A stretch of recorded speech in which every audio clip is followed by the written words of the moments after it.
So I experienced period diarrhea this week. See? And karma has come after me because you said it's a thing. And I said, oh, that sucks for you. And then I had it. And if that's not karma, then I don't know what is. Because that turnaround time was way too fast. It's like a week.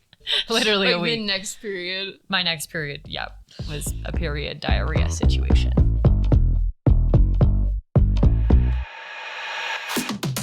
Hey guys. Hey Shannon. Hey Lauren. Okay, so me and Shannon have Welcome back to What They Don't Say. Okay. You have to say it. It's our name, in Okay. case you didn't know. Okay, well, welcome back to What They Don't Say. Yeah. What I was gonna say is that me and Shannon haven't really caught up in a while. So we're kind of just gonna start this show by just catching up a little bit. And just talking about some stuff that has happened the past few days that will kind of then lead us into a little bit more of a deeper dive into Trauma talks. Trauma talks. Our favorite topic, and your favorite topic too, is trauma. It's a topic that everyone has a part in because we've all experienced something. Yeah. So, yeah. Yeah. We're just gonna dive right in. On Friday, I like went ski touring, went climbing, and then I was climbing Golden, so I was like, I'm not gonna fucking drive back to Boulder, so like I like drove straight to Denver to meet up with Mustache Man. Mustache Man. Okay. Because apparently that's what we're calling my boyfriend right now. And we had like plans to go to like the Christkindl market, which is like the German Christmas market. Okay. In Civic Park. It doesn't really in the matter. middle of Denver, whatever. You were going to a German Christmas market with Mustache Man. Yeah. And like I don't remember like what the conversation was or like what we were talking about, but like we like started talking about like some like deep shit. And we were like driving home and we like get back to this house and we just like start talking, like we're just like lying in bed and we're like talking about stuff and like he's like, I love you, right? And I'm like, yeah. And then he's kind of just like sitting there and he's just like staring into space. And I'm like, what the fuck is going on in his head right now? Mm-hmm. And I was like, is he thinking? Like, he looks like he's thinking. Like, what is like happening? Like, what is going on? And I'm like, hey, like, what are you thinking about? Turns to me and he's like, you never tell me you love me. Oh my goodness, Lauren. And I'm sitting there and in my mind, I'm like, I feel like I say it all the time. But like if he feels that way, like it You're not doing it enough. Yeah, like clearly I'm not doing it enough. And I'm kind of like, so I'm trying to just like, I wasn't gonna be like, what are you talking about? Like, no, I say it all the time. I was like, okay. Okay. And I was like, what, like, how the fuck do I respond to that? And it's just like, I was like, well, you know that I do. Like, I love you so much. Like, I made that like super clear. And I was like, okay, like, maybe I don't say it enough. Like, I wonder why. And like, I was like trying to like figure out like what in me was just like making it like hard for me to, maybe not like hard for me, but just like not to like think about it as much or like whatever it might be.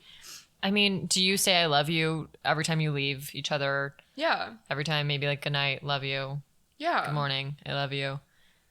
Things like that. The other thing that it could be is if he's not really if words of affirmation is not his love language, then you might be telling him that you love him a lot, but you might actually need to show him that you love him through other things, whether it's like acts of service or gifts. But like, I don't think so. Like, I think like he like, I think it is the words of affirmation. Like, I think he wants me to be saying it more. And or like, also a letter. It was, well, yeah, but I think it's like, his point was like more like day to day. He was just like, what if I leave and like something happens to me? Oh, dog, you and can't then, pull that one I off. know! People who had people die. And then I'm like, oh my God, like, and he's like, I always want you to know that I love you. Like, I don't ever want you to doubt that. I like, that's awesome. Like, yeah, I want you to feel the same way. And I was just sitting there and I was like, I don't know, like, I guess in my mind, like, maybe to me, like, if you say I love you too much, it won't mean as much. Yeah. And, like, it loses its value or something. I don't think that it's weird to think, oh, if I say it too much, then it will lose the power and all this. Because I think a lot about the first time that, you know, my partner said that he loved me. And when I said it to him, it felt so powerful and so exciting. And just this overwhelming of every time I said it for about a week after that, it felt very exciting. But just like all things in life, it fades. But it doesn't mean that you, like when you say I love you 50 times a day versus one time a day, it doesn't make it less powerful. And it's also about kind of keeping the meaning behind it alive. It's still doing the things that you did before you necessarily loved each other or when you first fell in love with each other. And it's hard to do, but if he's feeling like you are not telling him I love you enough, you need to say it more. And the whole thing of what if something happens to me? That's literally the reason why I say I love you to everyone when I hang up the phone, whether I'm upset or not. I do it because I think, oh, it'll soften the blow if they die because at least I said I love them, which really isn't true, but it's sort of a mind game there. Yeah, I mean, like, I get it. Like, it's not stupid. It's not stupid at all. Like, he, like, was totally right. Like, he had every right to feel that way. I think it was just hard to sit there and be like, wow, like, I have never even thought about that or, like, realized that. Like, because you feel so loved by him. Yeah, like, where is my head at? And then, like, that led into the next thing, which, like, I think is, like, this is, like, super trauma related. Okay. I think it's, like, a total, like, trauma response. But he was like, entering the trust tree. he was like, there are times when we're hanging out where you just disappear and you're, like, gone. Like just like physically I'm there, but I'm just, like, gone. Like, you're not participating. You're not. Like, maybe I, like, just, like, am, like, not very responsive. Like, I'm just, like, so shut down. And I'm like, yeah, that happens. Like, that's just, like, something that, like, I do. And he's like, well, like, are you sick of me? Like, what's going on? Like, he thought it was, like, him. Like, his he fault. thought that, like, I was, like, shutting down or, like, I was just, like, bored of, like, hanging out with him or, like, talking to him. So, like, I shut down because of that. And I was like, wow, like, I didn't even think about that at all. I didn't even think about, like, the fact that, like, I know that I shut down, but I think that maybe I shut down more than I think I do, and I'm, like, not very aware of it.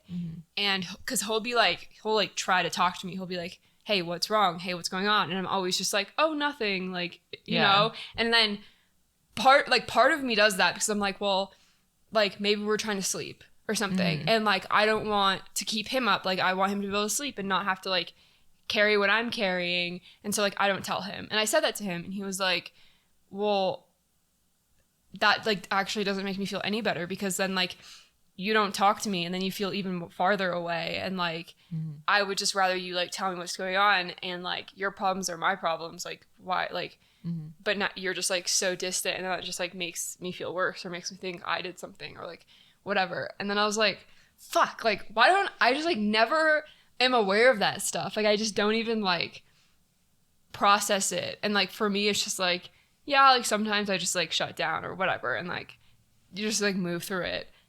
And I don't, like, communicate anything. But I never thought of how my lack of communication was impacting him. Right.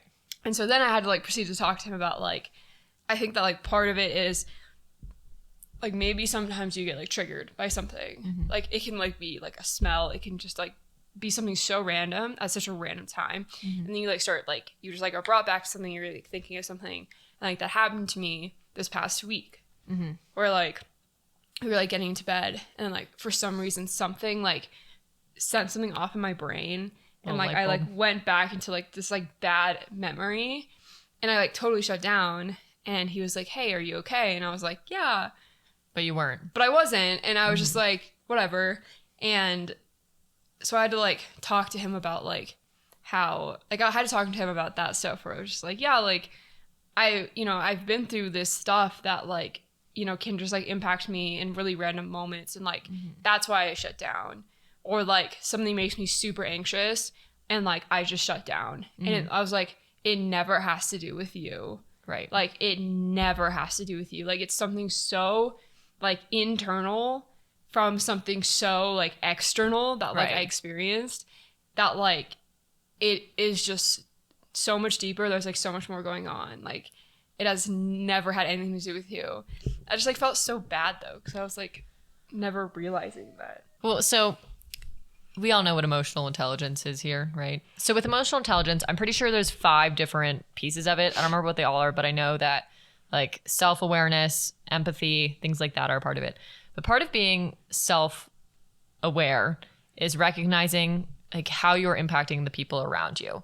And when you're in a relationship, there's something that has to happen and you need to start operating as a unit. Like I think about in a machine, there's a bunch of different parts and those parts work by themselves, but together they create something else, right? So they're independent pieces that can do things by themselves, but maybe they create something better together.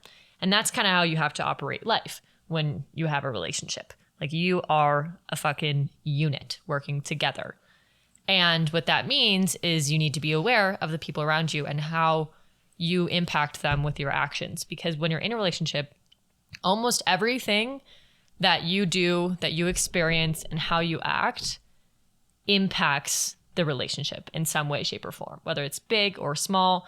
And that's one of the biggest shifts. Excuse me. Cute. That's one of the biggest shifts that happens from being single to being in a relationship, is understanding that what you do impacts the other person. And that's hard. And that's why relationships are challenging. And that's why a lot of root problems come from you're not working together. So, you know, you were sitting there, you were feeling a certain type of way, and your immediate reaction is to shut down, which there's no situation in life where shutting down is the right move, most likely, you know, but it's an emotional response to trauma. So there you are, you're in that, you're shutting down. And when you were alone, you would have just sat there and you would have been shut down and you would have just sat in it. But now your partner, who is recognizing, oh, Lauren isn't feeling good, something is off, they automatically assume that it's their fault, right? Because you don't tell them. So the things that you would have done before when you're alone don't really fly when you're with somebody else. Mm-hmm. And that's an act, like there's nothing that you can, there's not a fast track to learning how to do that. Is literally in those moments, reminding yourself or doing to the best of your ability, saying, I have a partner. They need to know. We don't have to talk about it a whole lot right now, but they need to know that it's not them. So starting there. And then after that, maybe you can work towards not shutting down or whatever. But it's that mindset of like, we are a unit. I am not by myself anymore. We are here together. Yeah. I mean, it's definitely like a mindset shift. And I feel like it's like a mindset shift though for like any kind of relationship or like friendship you're in. Yeah. To recognize, okay, like right now I'm shutting down. I don't like feel really great. Maybe this is why. And then not only like recognizing that, but then like, yeah, like being aware of, you know, I'm around my friends right now and I'm not saying anything, or like my head's kind of down. Maybe I don't look great or whatever it might be. And it's like important to like ensure that, you know, like not only to like bring yourself out of it, because like you can ground yourself, right? And like in those moments, like grounding yourself, maybe like talking to the friend that's like sitting next to you, or just like saying how you're feeling, or just like externalizing it so you can kind of be brought out of like being in that shutdown state. And like that can be like really hard because it can feel scary. And like I think for me, it's just like you don't want to burden other people. And like most of the time you're doing something else, right? You're not just like sitting there with that person or your friends or whatever and not doing anything. Like, you know, maybe you're like out to dinner or like getting drinks or like whatever, and everyone's having like a fun time, or like your partner's having a fun time, and then you just like so quickly go down into this like weird hole that you're like, whoa, how the fuck did I get here? Yeah. And you're like, well, I don't want to ruin their night, so I'm just going to sit here and be quiet. But by sitting there and being quiet, you are ruining their night, because then they're sitting there and they're like, well, what the fuck's going on with them? And then like you feel even worse, because then you're like, wow, now my night's ruined and I'm ruining their night and I haven't even said anything. And then you just like go into this like whole spiral of like, it's just like this positive feedback loop where you're like, I feel like shit and now they feel like shit. Negative, and I'm not saying anything because I'm like, yeah, no, it's positive. Because it keeps going. Because it keeps going. I see. Okay. Science.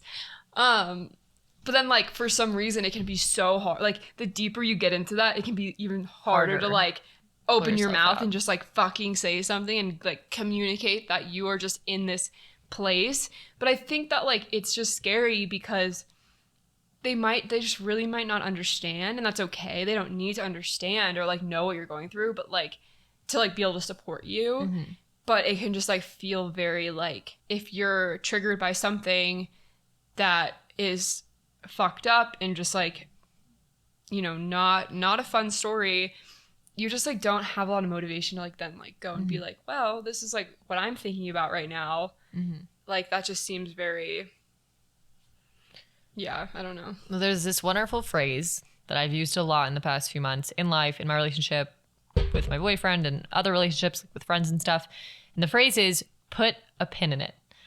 And essentially in a moment like that, if you are having some form of trauma flashback or you're unhappy or your partner did something that doesn't make you feel great or whatever, just some sort of negative emotion that you're experiencing in a moment of time, perhaps around other people, you say, like, recognizing first that you're going to be way better off in the long run and everyone around you is going to be better off if you say something about how you're feeling. It doesn't need to be a long thing. It can just be a, hey, everyone, I know we're all having a great time, but I'm actually kind of experiencing something. I don't want to talk about it, but I might just be in a weird mood and I'm just feeling a lot of things right now. I just want you to know. So one, it's getting out of your body, and two, people around you know that it's not them. Like you can say it's not you guys. It's not you, it's me.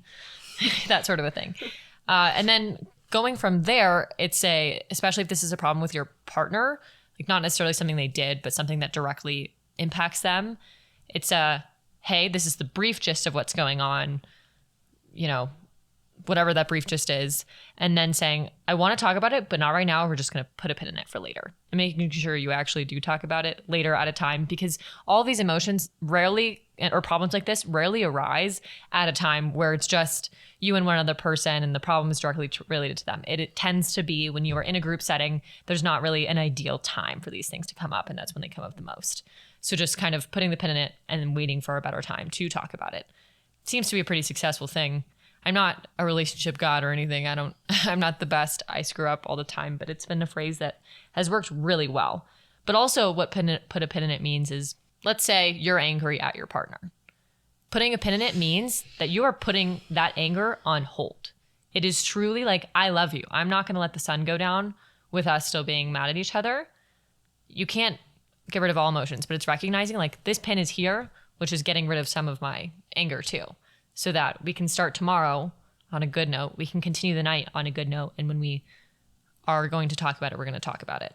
But I'm not going to hold all of that emotion into every piece of the rest of the night or every piece of the rest of the day. Yeah. I think it's easier said than done. Absolutely. As someone who can get like really caught up in a negative emotion and just like want to like, you know, set the world on fire. Yeah. And crash your car into the person, throw them off a bridge sort of thing. Yeah. And you're like, well, I know I'm feeling and thinking irrationally right now, but like it can be really hard, and it can get really hard. Like it can become so easy to like lose yourself in that and just like let yourself like stay on this slide that's just bringing you down into a deeper hole. And I think that like for me, I get super stubborn. And I'm like, oh, like, I'm just, like, angry, so I'm going to fucking stay angry. And I know that if I said something right now, that it would probably make it better. But I'm going to be a stubborn-ass bitch and not.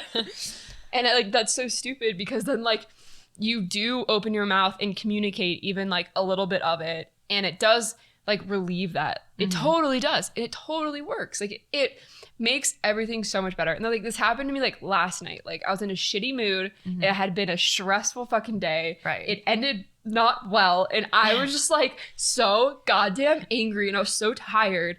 And I was like, I could just hold on to this anger, like not say anything to my partner and just like fucking go to sleep. And like he like was in the shower, and like I just like got into bed and like closed my eyes. And like I was like not asleep, not even close, but I pretended like I was, so that like just to win. Yep. Just so that he would turn the light off and get into bed and think that I was asleep, and like that was gonna be it. I was gonna be angry. He knew I was like angry, and like that was just like how we were gonna end the day. And I just stayed like that for a while. But then I was like, Lauren, like just take a deep breath. do you really want to wake up the next morning like feeling this way? No. No, like it fucking sucks. So I turned over and I just talked to him. I said, I'm angry right now. I'm tired and I'm annoyed. And 10 minutes later, we were just like giggling and like talking about like shooting the shit. Like it literally changed everything. Just me like taking down my stubbornness and just being like, this is what's going on. Yeah. Removes the chaos from yourself. Yeah. Because all that chaos is usually really internal. And especially if you have a good partner. If you have a partner who's toxic, then honestly, you're screwed and you should leave that relationship as fast as you possibly can. Because being healthy won't really matter in a toxic relationship. But if you have a good partner, the chaos, like, that doesn't work. It's like that, it's punching a brick wall. It is. But it's you like think that little like toxicity in you that's like... it will feel so good to be angry and say shit that I don't actually really mean in the moment because I'm angry. Yeah. Well, way to go for saying how you really felt in that moment. It's hard. Relationships are a constant conversation, a constant challenge. It should be something that's always worked on. And it's pretty easy to realize that a lot of those times that are more complicated are coming from you and probably not the other person. Yeah. But like, that's the thing though, is that I think it has made me more aware of like parts of myself that are just like a little bit more broken. And that's okay. Like, I think that like, you know, when you've like been through certain things and you've like been through a lot, like you just like are carrying a lot, even if you're not aware of it. And when you are like spending time like by yourself or like you're like not like in a relationship, it's just like I feel like you're not as aware of those problems. But then when you see them start impacting someone so directly, then you're like, well, shit. Like the relationship is a breeding ground for realizing your trauma. Yeah, no, it really is. And it's like also made me realize like how I like kind of deal with it or don't deal with it. And like, I think that, you know, first to a certain extent, like, you know, I've done a really good job, but there's always going to be that like leftover stuff. And like, there's always going to be like, certain things like probably like are never going to like leave me. And I have to like, so it's not about like getting over it. It's about like learning how to like coexist with it in a way that's like healthy for you and like your friends or your partner or your family. And I think like that's like the really like difficult thing. Like I think that's like the biggest challenge to figure out. And it just is one of those things that I feel like comes with time and like learning more about yourself and understanding like how you're handling things and dealing with things, which can like look really different for everyone. There's this quote. It was from one of the first books that I read as I was getting older. And by older, I think I was actually in 7th grade. But I feel like you're not really alive before 7th grade. You know, you're not really there. Any hoosers, I read this book, and one of the first quotes in the book is, "It's not your fault if you're fucked up. It's your fault if you stay fucked up." And that one hit me really hard because to an extent, your trauma impacts you a lot. I mean, well, sorry, let me try that again. Your trauma, like anybody's trauma, will impact them a lot. And depending on what sort of trauma you've had, will probably stick with you for your entire life. And that's not your fault. It's not your fault if you're sexually assaulted. It's not fault if someone dies. Sorry, it's not your fault if somebody dies. That's not your fault. But it is your fault if you choose to let it be a fire in your life that destroys your relationships, that destroys your productivity, destroys everything. And it's because there are resources in this world, such as therapy, such as talking to friends. And also, you are not a tree. Like, you are not stuck in this trauma. You know, you're very capable of learning how to work through it, learning how to work through triggers and flashbacks. And it's not to say that those emotions later on in life or the way your trauma has affected you is bad or wrong or anything like that. It's just, you can't always use your trauma as an excuse for everything, right? Like, it might be what caused it, but really, you're in charge of your emotions. You're in charge of your reactions. And that might be a hot take, especially in those moments where I am feeling incredibly emotional and just want to crash my car or something like that. Or not crash my car. Well, I think that like there's a difference between reacting and responding. And I think that like reaction does come from those immediate emotions that like yeah, maybe like aren't really in your control. But response is understanding how to take those emotions that feel out of control and take a step back, get them into control, and then assess the situation. Yeah. And know what to do moving forward. Yeah. That was well said. I just think it's like an interesting thing of once you get older and once you really start to realize, or as you make realizations about how much your trauma may have impacted you and maybe you didn't realize it, you know, it's kind of your duty as an adult and a functioning being in society to figure out how to manage yourself, because no one else can work through your trauma for you.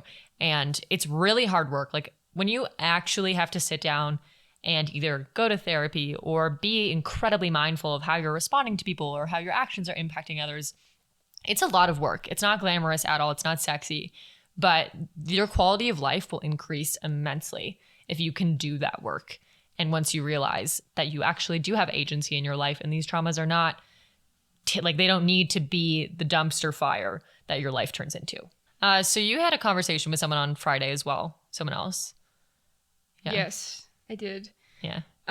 Yeah, I mean, this got me like just like thinking more about like reactions and responses that people have to trauma, and like no matter like what the trauma it is you're going through. But like he said something kind of like interesting to me, and he was like, yeah, like I just have noticed that, you know, my friends that have gone through, you know, some of just the most twisted and fucked up trauma have a much easier time like talking about those traumas. But then when it comes to the like day-to-day kind of stuff or just things that like can day-to-day make you sad or angry or upset, they like really struggle with talking about those things because, you know, they've just become like so desensitized to like the deep traumas that they went through, and then everything else just doesn't feel like it's worth. Yeah, it doesn't feel like it matters, you know, like you, and I feel this, right? Like when you have gone through something that's like, you know, a death or assault or whatever, you just think to yourself, well,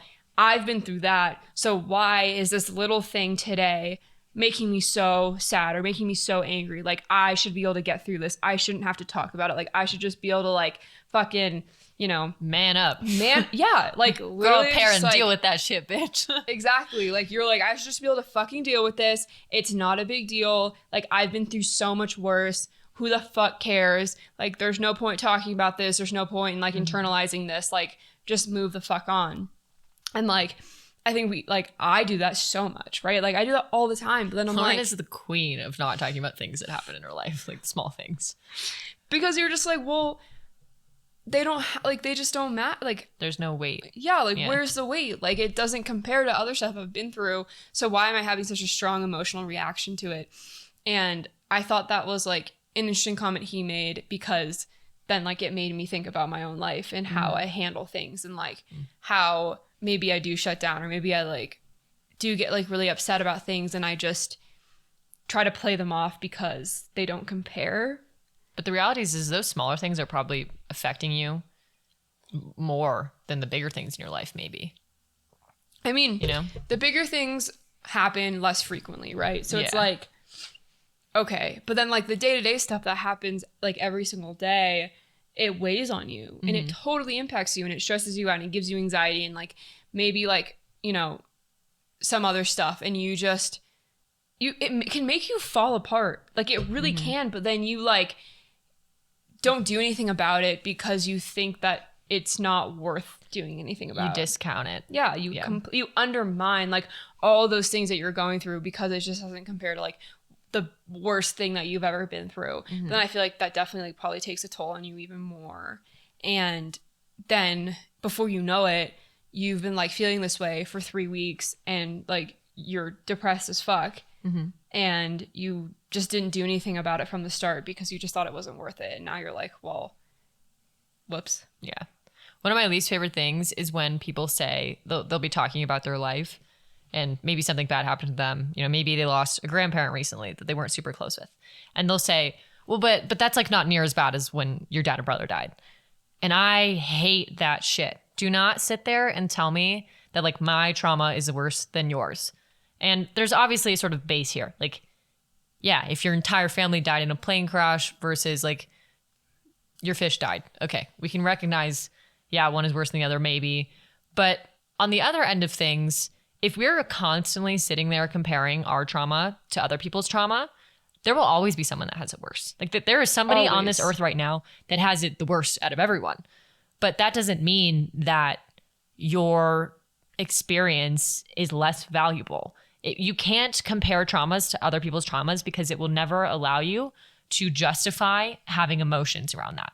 Like you cannot do it. And that's something that I've heard a lot with sexual assault stuff as well. So like I've had a lot of friends who have been sharing their story with me, and they'll say, well, this guy only, fingered me or whatever, but his penis didn't go inside me. So it really wasn't that bad. Like not as bad as yours. And I just say, dude, it's both sexual assault. Like you're still sexually assaulted. You were still violated. Yeah. But it's really interesting how as people, we want to minimize our traumas, and whether that is through saying like, oh, well, this isn't as bad as when this other thing happened to me, or this isn't as bad as you experiencing what you've been through. But you're allowed to experience traumas and feel like it fucking sucked. And also, if you're someone who's experienced a lot of trauma, then more trauma happening to you kind of just feels, well, it either feels incredibly defeating, because I feel that sometimes, or it feels like whatever. Like, I've been through this before. Here we go again. You're just desensitized. Yeah. Or even like don't want to talk to your friends about it because you just talked to them about a different trauma and you're like, well, now I'm just fucking redundant. Like yeah. My life's just redundancy and I don't want my friends to like get sick of that. But yeah, I like a few months ago, I could tell like something was like off with like my partner. Mm-hmm. And, I didn't like really say anything at first. Like I was like, oh, like maybe it's just, whatever. Yeah. But then like we were like on the phone and I was just like, hey, like what's going on? Like you just seem kind of quiet, like, maybe tired. Like I just want to check in. And he was like, yeah, it's just like, it's been a hard week. And I was like, okay. Why? Why, why didn't you tell me earlier? Like, why didn't you talk to me? Like, it's like the end of the week. It's been a hard week. Like, why didn't you talk to me? And he was like, because I can handle my shit. And I'm like, I know you can handle your shit. But like, what? Like, why did you not say anything? And he was like, because your stuff is just so much bigger than mine. Oh, gosh. And I was like, bad dog. I was like, no. That's not how this works. Like, just because your stuff isn't quote unquote as bad as maybe my stuff doesn't mean like it's not bad. It's not bad, or it doesn't have value, or it's not important. Like it is just as important. And like you have to talk to me. Like I want to know that you're having a hard day. Like I want to know you're having a hard week. Like I want to know that stuff. Like I want to like you to like be able to like share that with me because like that like helps and that makes you like feel better. And it was like the same thing. Like when 2 nights ago he was like, well, your problems are my problems. Yeah. Like, but he's not doing that. Like he's not feeling that way about himself to you. Yeah. And granted, this was like months ago. Right. It was like, right when we like first like started dating and things like that. So like it was a lot more new. And also like, let's be real, he's so fucking independent that I think that that's probably been like the biggest mindset shift for him has been like, yeah, like I can handle my shit, but like that doesn't mean I shouldn't like communicate. Like I should still communicate. Right. And I think that like is something that like you have to get used to. And like I struggle with too. And I think we all struggle with sometimes, but it was just like, he was comparing his stuff to mine. And because of that, didn't want to like place that on me because my stuff was bigger. And I just like think that's just like so detrimental, and like if we always did that all the time, like we would all be so fucked up. Like yeah, you would never be able to share anything. Yeah, like all of my friends have been through horrible stuff. Yeah. Horrible stuff. But that doesn't mean I'm not gonna like talk to them about something that like pissed me off or made me sad. Like that also like brings people like closer, right? Like when you like talk to your friends about something that's like bothering you, then they like understand you better. And they know you better, and even if they've been through something that's like significantly worse, like they're not going to sit there and be like, well, I've been through this. So like, I don't really like, who gives a fuck that you're going through that? Like, If they do that, literally kick them out. Yeah, of they're your just a house. fucking awful person. Tell like, them to play in the street. yeah. Sorry, that's rude. Another thought that I had when we were talking about this comparing trauma things is, I guess, I don't know if this is related or not, you can tell me, but I really don't like when people think because I've been through a certain thing that I'm like a pro at it. So Okay. Someone in my family loves to come to me and say, oh my gosh, so-and-so just died, or they lost a parent, or they lost a sibling, or they lost a friend. I think you should talk to them because you've been through this before. And it's kind of fucking hilarious to me because I am actually the worst person to talk to about death because I didn't really deal with it until I was older. So I have 0 tips on how to process death. Well, that's actually not true. I think I have advice for like my younger self, but I'm not a pro about like with somebody dying, you know? And I think it's really weird when someone says, oh, well, you've been through this, so you must know how to deal with it. But what really happens is you just get completely desensitized. When I am on the phone with somebody and they say, oh no, I have something bad to say to you, I just immediately go, did someone die? And when somebody says, oh, so-and-so died, I don't know how to respond. I mean, who does though, right? Like that's just no, like... but that's the thing is there's a certain expectation where if you've been through certain traumas X amount of times, or even like one big quote unquote big trauma one time, then you must know how to deal with it moving forward. But really what happens is I think you just become desensitized to it, at least for me. And I think sexual assault is probably one of the only things that I feel pretty good about giving advice on. Yeah. But death, I'm like, oh shit, that sucks, dog. I'm sorry. Sorry so-and-so died for you. I can't help you because it just literally sucks. The end, period. But that's the thing, right? Is that like there are certain traumas where they happen and then they're done and it's awful, but like the only thing that you can do is just like one foot in front of the other. Yeah, you know, suffer. like go to therapy, like talk to people, like learn how to heal and process. But that's what you have to do. Whereas like for sexual assault, especially if you are like press charges or do anything after that, it's like, yeah, you've been through that. Okay, let's traumatize you a million more fucking times in the next 3 years. Yeah. And see if this person like goes to jail or not, which they probably won't. And like, so it's just like so different. And it's also different because like, if a family member dies, like they get sick and they die, that is no one's fault. Right. Right. But like in this case, it's like, no, someone did this to Like you. with sexual You assault. are a victim of a crime. And like that person is just like out there living their fucking life. And you're dealing with all this other stuff, like placing blame on yourself because society has taught us to do that or like whatever. And so there's all these other layers to it that are so like fucked and complicated, and like societal reactions can be really fucked and bad and negative. And that's like really, really tough. Like you don't always get support, right? And like in a lot of other traumas, like you get immediate support and like great reactions. But with this, it's like everyone's just like because people have a hard time talking about sexual assault. People have a hard time understanding what it really means and its implications on people and how it impacts people and how hard it is to go through an investigation, how hard it is to press charges, how hard it is to go through a trial, how hard it is to talk to people and find that community. Like it's has all these other areas to it and it's become political and like, you know what I mean? Like it is just so much harder to, I don't want to say harder because like healing and processing like death and things like that is heartbreaking and tragic and just horrible. But I think that they're horrible in different ways, right? Like I do think that they are.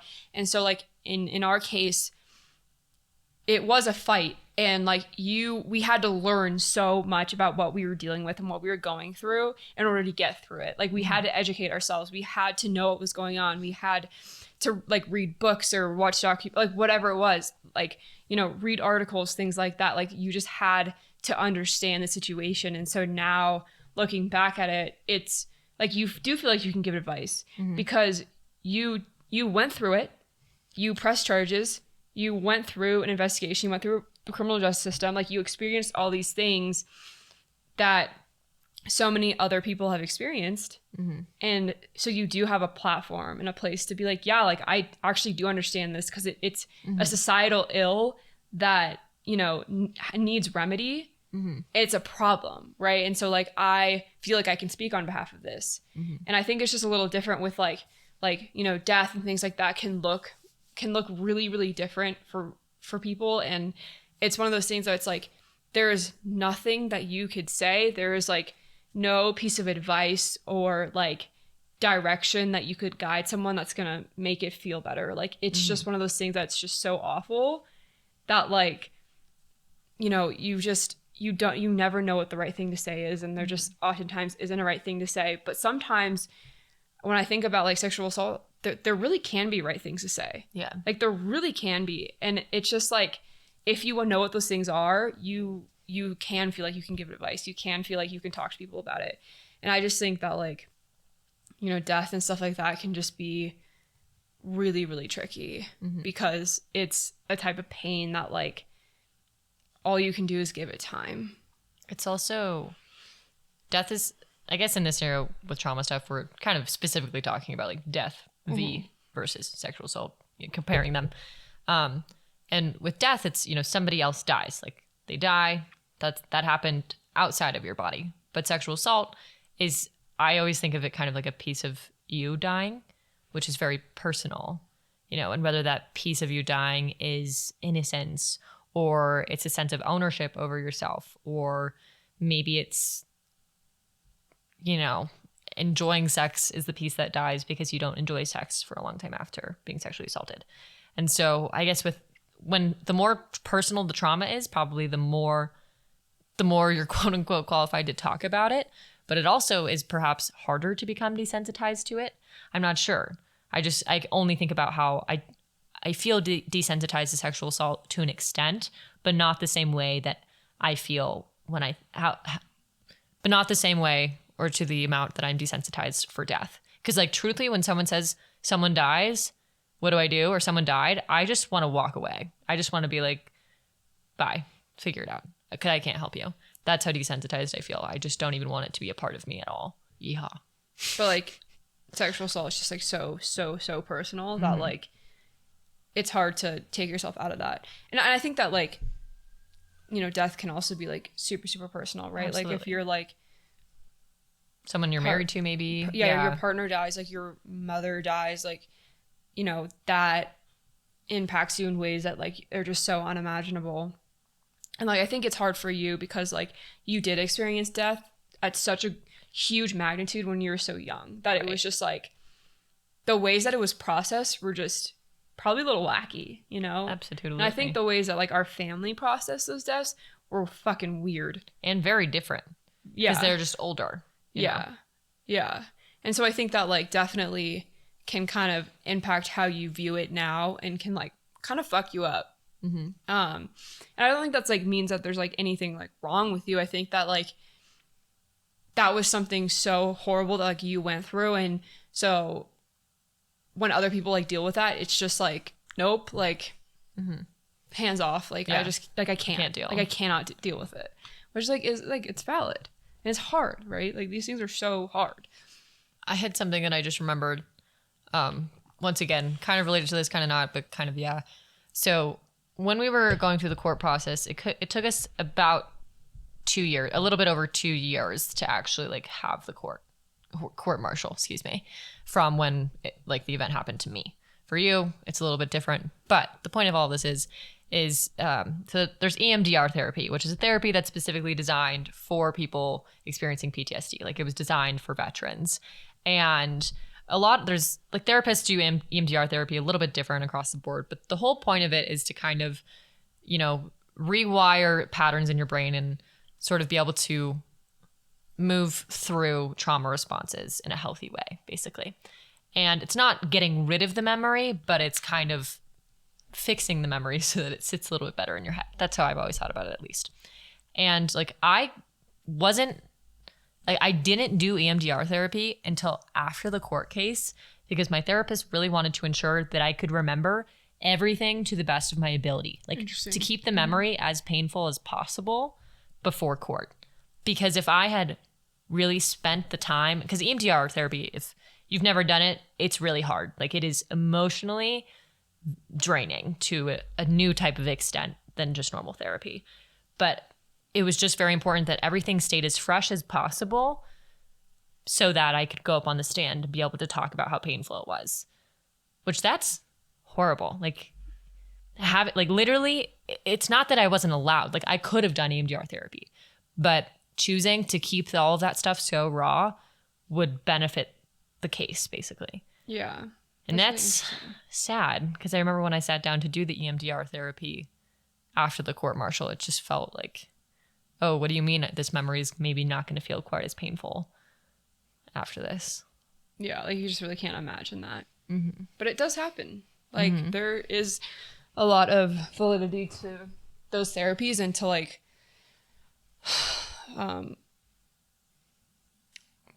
what's the therapy like where you like to relive it and like you learn how to cope? Is that not EMDR? Exposure therapy type of thing? Yeah, okay. like that type of stuff. Like it's like the hardest thing, and there's a time and place for it. You know, like I've had therapists be like, yeah, like we can do this, but like if you're not ready to do this, we should not do this. You know, it's like it's really taxing, but it is, I'd say, worth it for sure. Is there anything happy we can wrap it up with? This episode feels kind of solemn. Has anything good happened to you recently? No, but I have like a funny story, I guess, kind of. Okay. Maybe it's not that funny, but it's a story. We can end on a funny story. My boyfriend was going to go skiing, and he had just gotten new gear, so he was kind of like going through his old gear, cleaning it out, moving into other gear. Did he get cool gear? Does he look like a cool skier now? Yeah, he no longer looks like a Jerry. My boyfriend can literally do a backflip on skis, and sometimes he has a goggle gap. So we fixed it now. He now has goggles and better jackets. But anyways, so he's cleaning out his gear, and he pulled out a McDonald's hash brown. So he had gone skiing a few weeks ago. So most likely it was from a few weeks ago. Like it probably wasn't from last ski season. But it could. But it was hilarious because it just was a hash brown. And also the hash brown looked exactly like McDonald's hash browns look from the day you bought No, it. they're like, they have like so much shit in them that like preserves them and makes sure they like never go bad. Like that was like when we were like really little, Tim was her like, brother. Yeah, my little brother. We were in the car and my mom was driving us and like we were on a long drive and Timothy was like really hungry. And my mom looks back and he's like eating something. My mom's like, Tim, what are you eating? And he's eating a fucking McDonald's chicken nugget that had been on the floor of the car for probably 6 months. And it was perfectly preserved. Yep. Stunning. Like if that doesn't scare you to eat McDonald's, like I don't know what will. Like that is so fucking disgusting. Like literally just like perfect chicken nugget still. And he couldn't wait. He was just chomping on it. And my mom was horrified. I love me a McDonald's chicken nugget though, dog. I'm telling you, they're really good. They are so good. But shit's crazy. Thank you guys so much for listening to What They Don't Say. If you have any questions, hate comments, concerns, other questions and such, send us an email at whattheydon'tsay.thepodcast@gmail.com. Thanks for hanging out. Happy holidays. Whatever you celebrate or don't celebrate. Sorry, like energy levels are kind of low right now. I think it was just a serious conversation. It was a serious conversation. But we are getting to the holidays.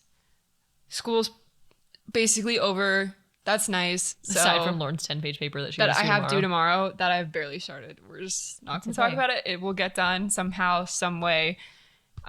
I don't know. The procrastination monster will chase you fast enough and you will run. Yeah. I have been running. All the way to the finish line. But yeah, better things are coming. Yeah.